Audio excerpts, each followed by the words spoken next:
কেরে ভট্টল, ভাইবা এখনো শেষ হয়নি, আরো বাকি আছে নাকি?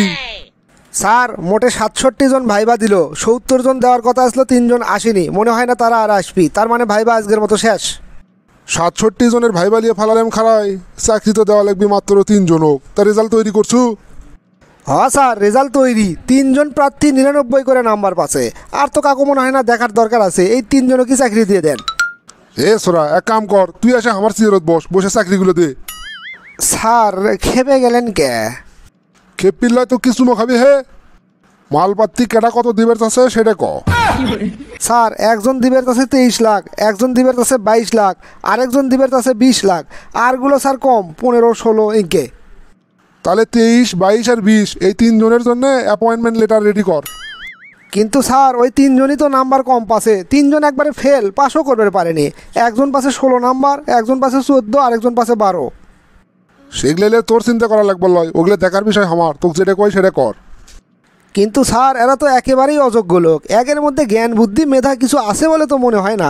একের যদি চাকরি দেন তাহলে অফিস তো চাঁদের দেশেও চলে যাবি, কাজকর্ম করবেন কেমনে? এ সোরা, বস কি তুই না আমি রে, এত বেশি বুঝিস কি জন্যে? অফিস তান্দের দেশত যাক না হয় মঙ্গল গ্রহ যাক, সেগুলো দেখার বিষয় কি আমার? আমার দরকার টেকা, টেকা পালি হলো।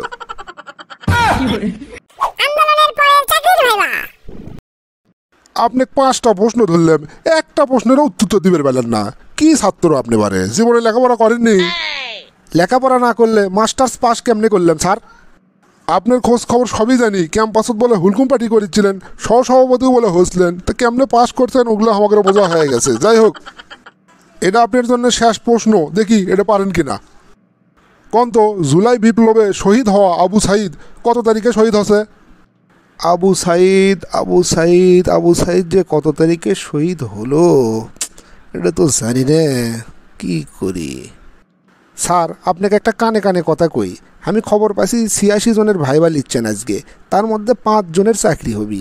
এখন কথা হচ্ছে স্যার, এই 86 জনের মধ্যে যাই যত টাকায় আপনাকে দিবের চাক, আমি আপনাকে সবচেয়ে বেশি টাকা দেবো। আমি 50 লাখ টাকা দিতে রাজি আছি। চাকরিটা আমার খুব দরকার স্যার, কিন্তু টাকা পয়সার আমার কোনো অভাব নাই। কি কি এত বড় কথা? সরাসরি ভাইবা বোর্ডে আপনি আমার ঘুষ দিতে চাচ্ছেন? আপনি তো ননসেন্স, বার হয়ে যান, আপনার ভাইবাই লেবো না আর। কি হলো, এই স্যার চেতে গেল কে? আমি তো জানি এই স্যার টাকা ছাড়া কাউকে চাকরি দেয় না, আজকে তোমার টাকার কথা শুনেই খেপে গেল। ঘটনা কি? দূর মিয়া, আপনি এখনো ওঠেনি, তাড়াতাড়ি ওঠেন। এ ভট্টল, এই লোক ঘুমের থেকে বার কর। এ ভট্টল, ভাইবা লেওয়া তো শেষ, মার্কশিট রেডি করছু? স্যার মার্কশিট দিয়ে কী করবেন? চাকরি তো দেবেন সেই টাকা দিয়েই। সেই দিন কি আর আছে রে ভট্টল? এখন ছাত্র জনতার সরকার ক্ষমতা, এখন খবরদার ওগুলো কথা দাঁতের ফাঁস দেও বার করবো না। এখন চাকরি হবি 100% পিওর যোগ্য লোকে গেরে। তুই এখন ক, আজকের সর্বোচ্চ নাম্বার কেটা কেটা পাছে, কত নাম্বার পাছে?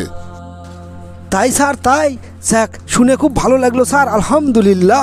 ইনকে করে যদি চাকরি নিয়োগ হয় তাহলে কোনো দুর্নীতি হবি না, যোগ্য লোকেরা চাকরি পাবি, সব অফিস আদালত খুব ভালোভাবে চলবি। ছাত্র জনতার সরকার বারবার দরকার।